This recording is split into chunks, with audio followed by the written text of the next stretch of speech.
नमस्कार साथियों।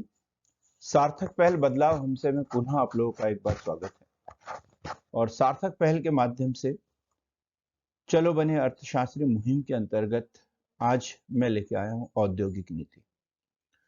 जी हाँ, औद्योगिक नीति व्यावसायिक क्रियाकलापों के उत्पादन पक्ष को उद्योग कहते हैं। जब कच्ची सामग्री से हम कोई नई वस्तु बनाते हैं तो उसे उद्योग कहते हैं। प्राथमिक क्षेत्र के उत्पादन का मूल्यवर्धन करना या प्राकृतिक क्षेत्र की कच्ची सामग्री मशीनीकृत करके उत्पादन बनाना, जैसे कपास कपास से कपड़ा बनाना, बांस की लुगदी से कागज बनाना। तो ये सब क्रियाएं जो होती है वो उद्योग कहलाती है। और यदि उद्योग में कुल मिलाकर देखा जाए तो तीन प्रकार की क्रियाएं की जाती है, जैसे कच्ची सामग्री का निष्कर्षण, सोयाबीन से ऑयल निकालना। उसी प्रकार कच्ची सामग्री का मूल्यवर्धन, कच्ची सामग्री से नई वस्तु बनाकर उसके मूल्य में वृद्धि करना, जैसे कपास से कपड़ा बनाना और उसके मूल्य में वृद्धि करना। जो कपड़ा है उससे रेडीमेड वस्त्र बनाना और उसकी कीमतों में वृद्धि करना। संरचनात्मक क्रिया जैसे निर्माण करना, डैम बनाना, पुल बनाना, बड़ी बड़ी मशीनों का निर्माण करना। तो इस तरीके से उद्योग में मुख्य रूप से तीन प्रकार की क्रियाएं की जाती है: कच्ची सामग्री का निष्कर्षण, कच्ची सामग्री का मूल्यवर्धन और संरचनात्मक क्रियाएं। उद्योग में वस्तुओं का उत्पादन होता है और जो उत्पादन के आधार पर वस्तुओं को दो भागों में बांटा जाता है: उपभोक्ता वस्तुएं और पूंजीगत वस्तुएं। उपभोक्ता वस्तुएं वो वस्तुएं होती हैं जो अंतिम रूप से उपभोक्ता द्वारा वस्तुओं का उपयोग किया जाता है, जैसे बिस्किट, चाय पत्ती, टेबल, कुर्सी। ये जिनका अंतिम रूप से उपभोक्ता द्वारा उपयोग किया जाता है वो उपभोक्ता वस्तुएं। पूंजीगत वस्तुएं मतलब मशीनरी जो कारखानों में उपयोग की जाती है और इसके माध्यम से दूसरी वस्तुओं का निर्माण किया जाता है। तो ऐसे पूंजीगत वस्तुएं कहलाती है, जैसे ट्रैक्टर है, थ्रेशर है, सिलाई मशीन है, ये पूंजीगत वस्तुएं। अब यदि तो उत्पादन की वस्तुओं के आधार पर जो है उद्योग दो प्रकार के होंगे: उपभोक्ता वस्तु उद्योग और पूंजीगत वस्तु उद्योग। इसी प्रकार स्वामित्व के आधार पर उद्योग चार प्रकार के होंगे: सार्वजनिक उद्योग अर्थात ऐसे उद्योग जो सरकार के अधिकार क्षेत्र में है। दूसरा है निजी उद्योग। निजी उद्योग जो निजी क्षेत्र के हैं, जिस पर किसी एक व्यक्ति की या किसी व्यक्ति समूह का अधिकार हो, निर्णय लेने की क्षमता उन्हीं के पास में हो। संयुक्त क्षेत्र के उद्योग जिसमें निजी क्षेत्र और सरकारी क्षेत्र साथ साथ मिलकर कार्य करता है। सहकारी क्षेत्र सरकारी नियमों के तहत जो है संगठन बनाकर उसमें कार्य किया जाता है, जैसे सहकारी समिति हो गया या मंडी बोर्ड वगैरह हो गया। तो इस तरीके से स्वामित्व के आधार पर चार प्रकार के उद्योग: सार्वजनिक उद्योग, निजी उद्योग, संयुक्त उद्योग और सहकारी उद्योग। मित्रों, तो हमने आज अभी पढ़ रहे हैं औद्योगिक नीति। औद्योगिक नीति में जो है कि हमें देश में जो है उद्योगों के क्षेत्र में किस तरीके से कार्य करना है। तो औद्योगिक नीति जो होती है विकास की कार्य योजना प्रस्तुत करती है, आधारभूत ढांचे का निर्माण करती है और औद्योगिक विकास को गति व दिशा प्रदान करती है। अब भारत जब 1947 में आजाद हुआ, उसके बाद से ही उद्योगों के विकास को एक नई दिशा दी गई। उद्योगों के विकास को एक नई दिशा दी गई और प्लानिंग की गई कि किस दिशा में हमें कार्य करना है। तो प्रथम औद्योगिक नीति की घोषणा 1948 में की गई। बहुत बार ये क्वेश्चन पूछा गया, इंपॉर्टेंट क्वेश्चन है, एग्जाम में पूछा जाता है। ये किसी भी प्रकार के एग्जाम में क्वेश्चन पूछा जाता है कि भारत की पहली औद्योगिक नीति की घोषणा कब की गई थी। तो भारत में पहली औद्योगिक नीति की घोषणा 6 अप्रैल 1948 में की गई थी और तात्कालिक उद्योग एवं वाणिज्य मंत्री श्यामा प्रसाद मुखर्जी के द्वारा। क्या मुख्य थीम थी इस औद्योगिक नीति की? तो सार्वजनिक तथा निजी क्षेत्रों की भूमिका। एक सीधा सा क्वेश्चन बनता है, भारत की अर्थव्यवस्था किस प्रकार की है, भारत की अर्थव्यवस्था का स्वरूप क्या है? तो भारत की अर्थव्यवस्था मिश्रित अर्थव्यवस्था है। तो यहाँ पर निजी क्षेत्र एवं सार्वजनिक क्षेत्र दोनों का सह अस्तित्व पाया जाता है। अब इस नीति के अंतर्गत उद्योगों को 4 श्रेणियों में विभक्त किया गया है। 4 श्रेणियों में विभक्त किया गया था। प्रथम वर्ग के उद्योग, जो सैन्य एवं राष्ट्रीय महत्व के उद्योग थे, जिस पर पूर्ण रूप से सरकार का एकाधिकार था, जैसे रेल है, परमाणु है, डाक तार है, वो आज भी यही है और 1948 की औद्योगिक नीति में भी यही था। तो प्रथम वर्ग में राष्ट्रीय व सैन्य महत्व के उद्योग रखे गए थे, जिसमें सरकार का पूर्ण एकाधिकार था, रेल, परिवहन और डाक तार। द्वितीय वर्ग के उद्योग, इस वर्ग में निजी क्षेत्र भी उद्योग स्थापित कर सकते थे, परंतु शर्त ये थी कि सरकार कभी भी इसे अपने नियंत्रण में ले सकती थी। बात समझ में आ गई होगी। द्वितीय वर्ग में ऐसे उद्योग जो निजी क्षेत्र में भी स्थापित किए जा सकते थे, परंतु सरकार कभी भी अपने नियंत्रण में ले सकती थी। जैसे इस श्रेणी में 6 महत्वपूर्ण उद्योग रखे हुए थे, जैसे कोयला, लोह एवं इस्पात उद्योग, वायु निर्माण उद्योग, जलयान उद्योग, खनिज तेल उद्योग, टेलीफोन, टेलीग्राफ आदि उपकरणों से संबंधित उद्योग। तो ऐसे 6 उद्योग जो है वो द्वितीय श्रेणी में रखे हुए थे, जो शुरुआत तो हम निजी क्षेत्र में भी कर सकते थे, लेकिन सरकार कभी भी इसका राष्ट्रीयकरण कर सकती थी। तृतीय वर्ग में 18 उद्योग शामिल थे।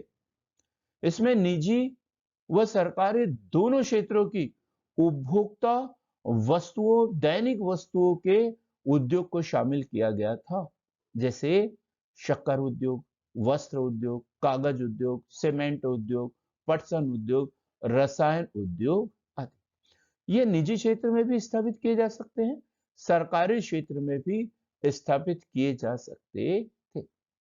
अब 3 श्रेणी के उद्योग हो गए, प्रथम वर्ग, द्वितीय वर्ग, तृतीय वर्ग।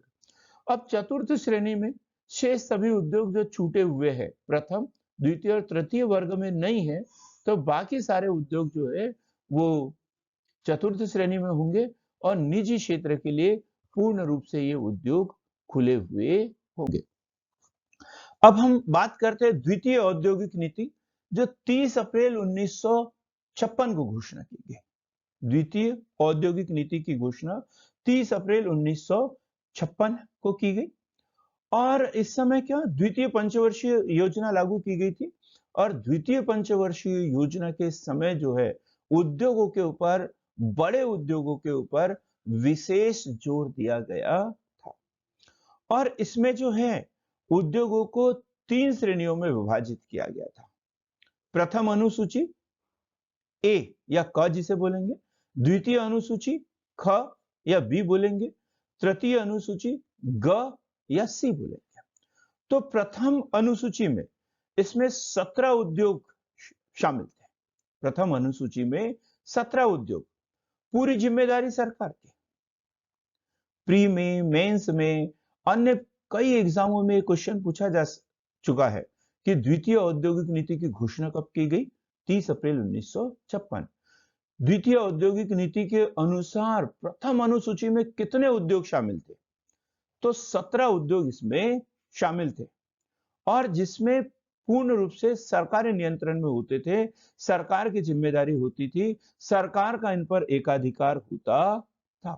इन्हें सार्वजनिक क्षेत्र के उद्योग के नाम से जाना जाता था और इसमें भारी व पूंजीगत उद्योग शामिल थे, जैसे रेलवे, डाक तार, लौह इस्पात, कोयला, खन, इस तरीके के उद्योग जो है वो प्रथम श्रेणी में शामिल थे, अनुसूची क में शामिल थे। 17 उद्योग इसमें थे। द्वितीय अनुसूची ख या बी, इसमें 12 उद्योग शामिल थे। निजी व सार्वजनिक क्षेत्र के रूप में की जा सकती थी। इसकी स्थापना निजी क्षेत्र में भी की जा सकती है, सार्वजनिक क्षेत्र में भी की जा सकती है, लेकिन धीरे धीरे ये उद्योग सरकार के स्वामित्व में शामिल हो जाते थे। सरकार इनका राष्ट्रीयकरण कर सकती थी। इन उद्योगों में नए उद्योग खोलने की पहल सरकार करेगी, लेकिन निजी उद्योगों को अवसर भी प्रदान किए जा सकते हैं। और निजी क्षेत्र में जो उद्योग स्थापित होंगे तो सरकार कभी भी इनका राष्ट्रीयकरण कर सकती है। तृतीय श्रेणी या अनुसूची ग इसे बोलेंगे, तो इसमें वही जो 1948 की औद्योगिक नीति के अनुसार चतुर्थ श्रेणी के उद्योगों के लिए थी।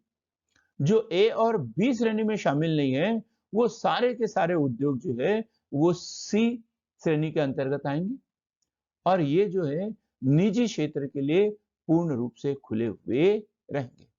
तो मित्रों, हमने दो औद्योगिक नीति पढ़ी। पहली औद्योगिक नीति 6 अप्रैल 1948 तत्कालीन उद्योग एवं वाणिज्य मंत्री श्यामा प्रसाद मुखर्जी के द्वारा। इस औद्योगिक नीति में उद्योगों को 4 श्रेणियों में विभक्त किया गया। प्रथम श्रेणी के उद्योग, द्वितीय श्रेणी के उद्योग, तृतीय श्रेणी के उद्योग और चतुर्थ श्रेणी के उद्योग। द्वितीय औद्योगिक नीति की घोषणा 30 अप्रैल 1956 में की गई, और इसमें उद्योगों को जो है 3 श्रेणियों में विभक्त किया गया। प्रथम अनुसूची जिसमें 17 उद्योग, द्वितीय अनुसूची जिसमें 12 उद्योग, और तृतीय अनुसूची या ग श्रेणी जिसमें शेष सभी उद्योगों को शामिल किया गया था। अब हम बात करते हैं तृतीय औद्योगिक नीति, जो 1969 में घोषणा की गई थी। 1969 में घोषणा की गई थी और इसे 1970 में लागू किया गया। 70 में लागू किया गया। औद्योगिक नीति तो वही 1956 की थी, लेकिन कुछ उसमें सुधार किए गए थे। और ये क्वेश्चन जो अभी मैं बोलने वाला हूं, ये बार बार एग्जाम में पूछा जाता है। MRTP act, MRTP act. सरकार को डर था कि कहीं निजी क्षेत्र के उद्योग हावी न हो जाए, तो इसलिए उन्होंने एकाधिकार को प्रतिबंधित करने के लिए एमआरटीपी एक्ट की घोषणा की गई थी। Monopolistic and restrictive trade protection act, monopolistic and restrictive trade protective act, MRTP act. एकाधिकार तथा प्रतिबंधित व्यापार व्यवहार अधिनियम। इसकी घोषणा की गई 1969 में, इसे लागू किया गया। अब इसमें क्या था, एकाधिकार एवं उसके केंद्रीयकरण को रोकने के लिए इस एक्ट की घोषणा की गई थी। यह क्वेश्चन अक्सर पूछा जाता है, एमआरटीपी एक्ट कब घोषणा की गई? 1969 में।